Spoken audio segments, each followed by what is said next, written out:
So my name's Kelli Eboji and I'm a service manager for looked after children and permanency in a London local authority.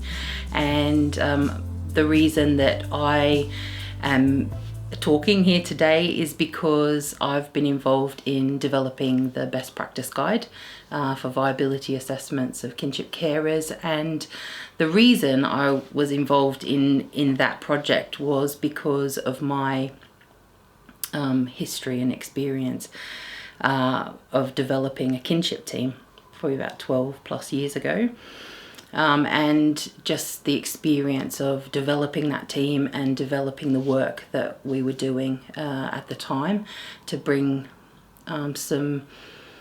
consistency and an approach with kinship care that was able to meet the specific needs, I think, of kinship carers in London. And I think for me, one of the things that continually kind of draws me to Family Rights Group and working with them and the Kinship Care Alliance is just that strong belief and passion that kinship carers need something a bit different to your mainstream foster carers and adopters, and they need a bit of TLC really because of the just sometimes the shock and the kind of the immediacy of the need in their families and responding to that. So for me, developing a kinship team was kind of crucial, and I was able and fortunate, I guess privileged, to be part of designing it that time ago. And so a lot of the principles in the best practice guide are those that we kind of put into effect at that time. So thinking about how kinship carers need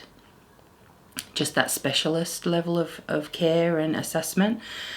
So using a different assessment format and the way that we kind of work with them and help them through that process was really crucial.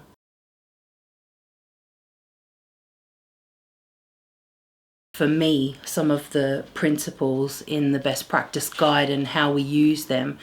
to develop that service was, thinking about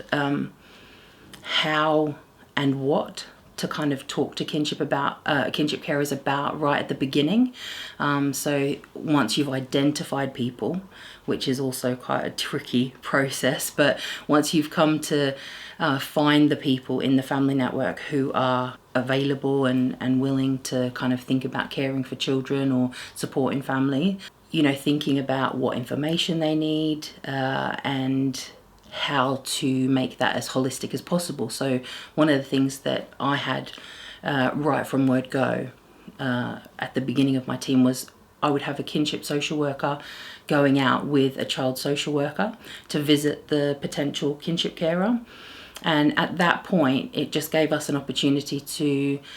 really provide the necessary information to them. So talking to them about why the local authority were involved, what our safeguarding concerns were, how that had come about, and so that they were properly informed really about, because one of the things that I know from experience is often kinship carers and potential kinship carers don't really know. And it's been a theme throughout my career in kinship care that, often there's a kind of a myth and a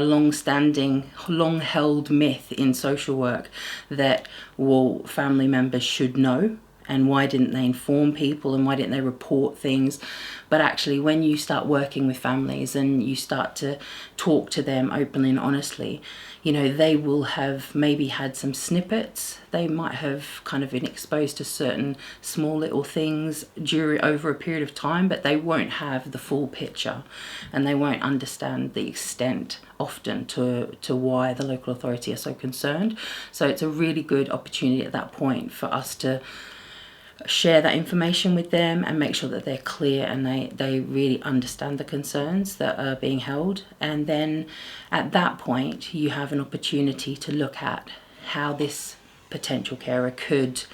offer a safe and secure home to that child or those children. Having the two professionals there, so the kinship carer from a fostering assessment type perspective, and the child social worker from a safeguarding perspective, really brings a holistic approach to identifying the safety that's available within the family.